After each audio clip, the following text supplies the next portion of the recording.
Close your eyes and imagine this: an ancient library hidden in the sands of Egypt. Dust dances in the golden light as you open a book unlike any other.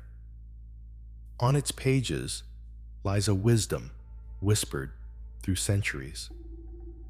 The Kybalion, a mysterious text said to carry the teachings of Hermes Trismegistos, the legendary sage who was called thrice great. This wisdom is not tied to one culture, one time, or one religion. It is a map of reality itself, a set of laws that explain how the universe moves, how energy flows, and how we, as human beings, are part of this grand design. These are known as the Seven Hermetic Principles. For thousands of years, seekers of truth have studied these laws. Mystics, philosophers, scientists, and alchemists. Some called them cosmic keys, others the code of existence. And what makes them so powerful is not that they are abstract theories, but that they can be lived. Tonight, we will explore each principle, not just as ancient wisdom, but as mirrors of our own lives. Let us begin with the first law, the principle of mentalism. The Kybalion begins with a phrase as bold as it is unsettling: all is mind. Imagine the universe not as a machine, but as a thought. Every star, every wave, every breath you take, an idea, vibrating in the infinite mind of creation. What does this mean? It tells us that reality is not separate from consciousness. The world is not a cold, dead object out there. It is alive, woven from the same substance as your own thoughts. The ancients believed that what we call matter is simply condensed mind, crystallized thought. Modern science, in its own way, is catching up. Quantum physics shows us that at the deepest level, reality does not behave like solid matter. It behaves like probabilities, shaped by the act of observation. Psychology teaches us that our beliefs and inner images filter the world we see. If all is mind, then to change your life, you must first change your thoughts. To imagine is to create. To focus is to give shape. The first Hermetic law reminds us, you are not a powerless wanderer in a hostile universe. You are a co-creator. Your mind is the brush. Reality is the canvas. The second Hermetic law whispers the phrase most people know: as above, so below; as within, so without. At first, it sounds like poetry, but it is more than that. It is a key. Look at the night sky. Galaxies spiral in vast arcs of light. Now, look at the seashell in your hand. The same spiral, written in miniature. Rivers flow across continents the way blood flows through your veins.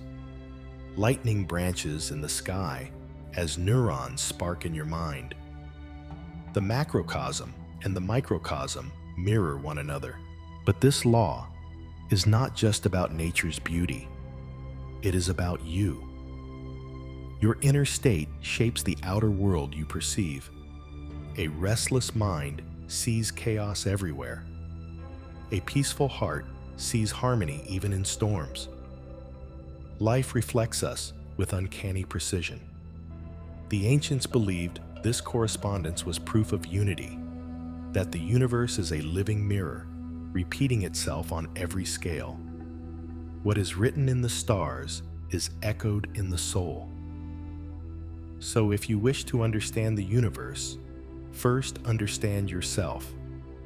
And if you wish to change your world, begin not outside, but within. The third Hermetic principle declares, nothing rests, everything moves, everything vibrates. At the deepest level, stillness does not exist. Even the stone beneath your feet is alive with motion. Atoms trembling, electrons spinning, energy pulsing. The ancients understood that all creation is a symphony of vibration. Heat and cold are not opposites, but different rates of movement. Sound, light, thought itself, each is a frequency on the same universal scale. Think of emotion. Joy vibrates high and light. Anger burns low and heavy. You can feel it when you walk into a room. The atmosphere hums with the vibration of the people within it. The law of vibration tells us that what you radiate is what you attract. Modern science confirms this truth in its own way. Physics shows us that matter is energy in disguise. Neuroscience reveals that even our thoughts produce measurable waves. The practical secret is this: by choosing your state of mind, you can shift your vibration. Gratitude lifts you. Fear lowers you.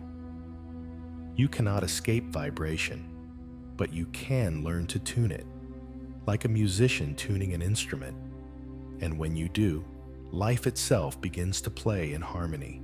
The fourth Hermetic principle teaches, everything is dual, everything has poles.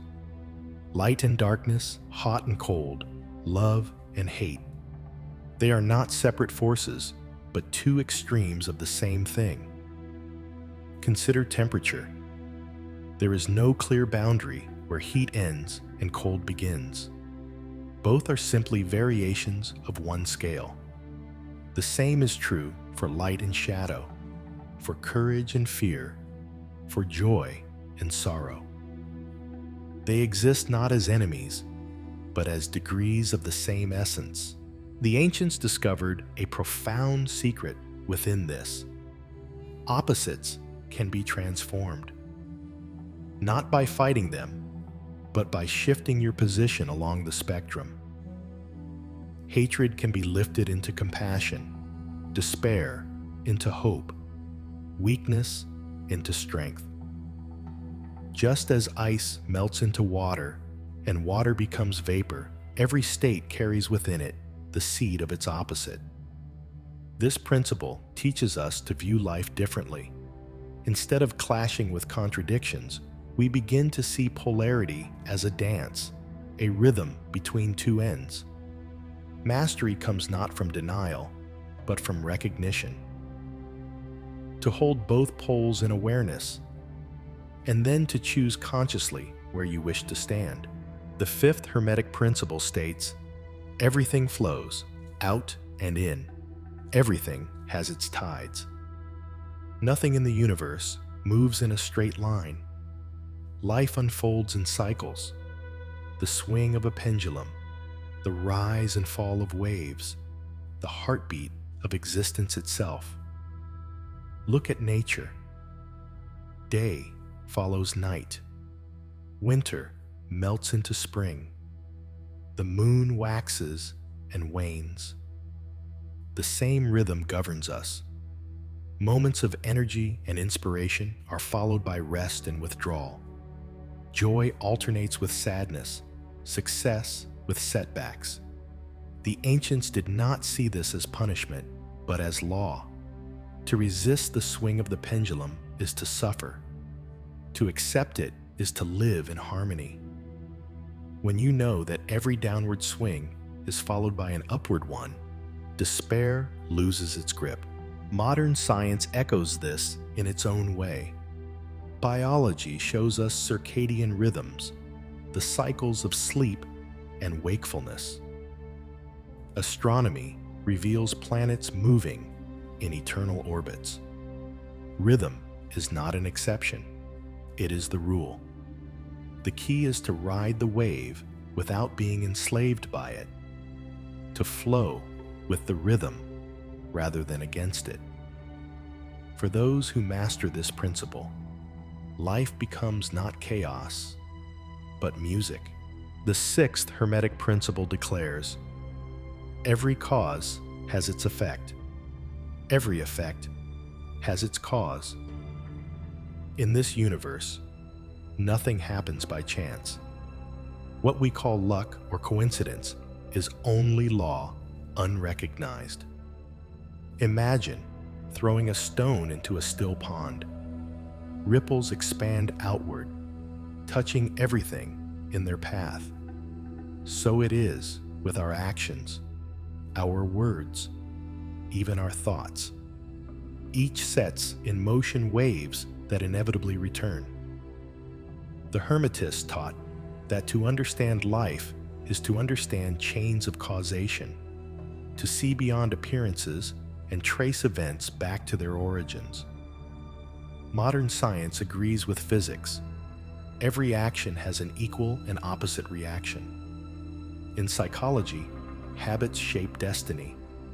In society, choices ripple across generations. This principle is both humbling and empowering. Humbling because we realize nothing escapes law. Empowering because by acting with awareness, we can become causes rather than mere effects. Most people are pushed about by circumstance, reacting unconsciously. But the Hermetic student learns to step into the role of creator, choosing causes deliberately, and thus shaping effects. To master this principle is to step out of blind fate and into conscious destiny.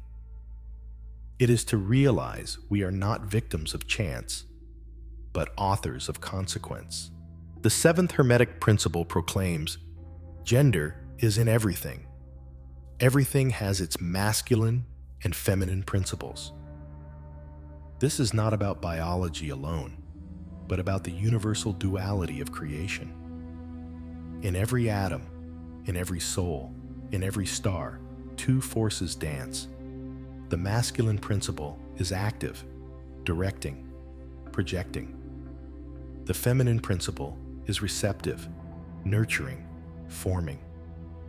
One gives seed, the other gives life. Without their union, nothing comes into being. Consider the mind. Your ability to focus, decide, and act is masculine. Your capacity to imagine, feel, and gestate ideas is feminine.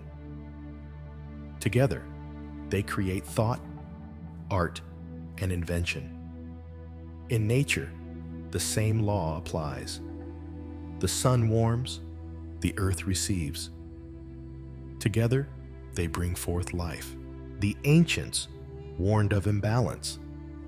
A world that denies the feminine becomes harsh, sterile, destructive. A world that denies masculine becomes stagnant, without form or direction. Harmony arises only when both principles are honored and united.